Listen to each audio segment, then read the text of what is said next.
আসলে এটা কেনাকাটার উপরে আমার ওয়াইফের যদি আবার 4 লাখ 5 লাখ টাকার স্বর্ণ কিনা লাগে ওই হিসাব, আর বাচ্চাদের যা যা প্রয়োজন তা তা কিনতেছে, আর সেই জন্য আমি কিনে দিতেছি সামর্থ্য অনুযায়ী।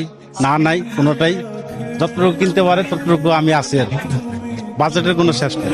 সামনে ঈদ, আপনি একজন বাবা, আপনার দিকেও তাকিয়ে আছে আপনার সন্তান, কিছু একটা তাকে উপহার দিবেন অথবা আপনার পরিবার সবাইকে।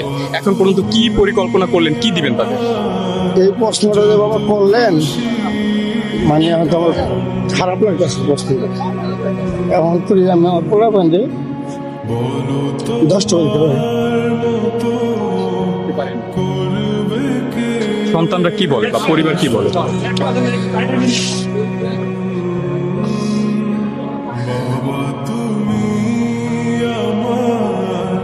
এই প্রশ্নটা করেন না, খারাপ লাগতেছে। কালকে বাচ্চার মা বলছে বাচ্চা কত একটু কাপড় চাপড় কিনতে এগো, বললাম ইনকাম না হলে করতে করবো, কষ্ট এটাই, ব্যবসা না হলে করতে করবো। আপনি একজন ব্যবসায়ী, সেখানে আপনি কাঁদছেন, আপনার পরিবারকে আপনি ইচ্ছাটা পূরণ করতে পারেননি। না, ইনকাম না হলে আমি করতে করবো। সন্তানরা কিছু বলেন? বলে মন তো খারাপ করে, এই মালু বেশি আমি কিস্তি দিয়ে ওটা নিয়ে আবার টেনশন আছে, বলতে পারি না বাকি ডাল্লা কি করে সামনে। ডাল্লা আল্লাহ পাখি জানে কপালে কি আছে। 2-3 বছর ধরে যে অবস্থা, মানে কল্পনার বাইরে, কল্পনার বাইরে। যেমন একটা পত্র বললেন যে আপনার বাবা আপনার উপরে পোলাপানের ইয়ে আছে, সব বাবারই চায় যে পোলাপানকে খুশি রাখবে, কিন্তু এখন বর্তমানে আমাদের যে মধ্যম ফ্যামিলি তাদের হচ্ছে সবচেয়ে জ্বালা বেশি, কষ্ট বেশি।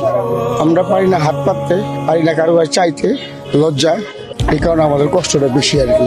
আগে মনে করেন যদি 1000 টাকা ডেলি ইনকাম হইতো, ঘর ভাড়া দিয়ে পোলাপান নিয়ে চলতে পারত, এখন সম্ভব না। মধ্যম ফ্যামিলি একটা ঘর ভাড়া রাখলে, আপনার ঘর ভাড়া থাকলে নিচের পক্ষে 8 থেকে 10,000 টাকা নিচের পক্ষে। তারপর যদি আমি দুইটা বাচ্চাই ধরলাম, দুইটা বাচ্চা স্কুলে পড়াইতে গেলে তার প্রতিদিন অন্তত 100 টাকা তাদের খরচ লাগে। তারপর তো বই খাতাগুলো আছেই, এবার হিসাব করতে গেলে দুইটা বাচ্চার পিছনে মনে করেন মাসে আপনার অন্তত 6,000 টাকা লাগে।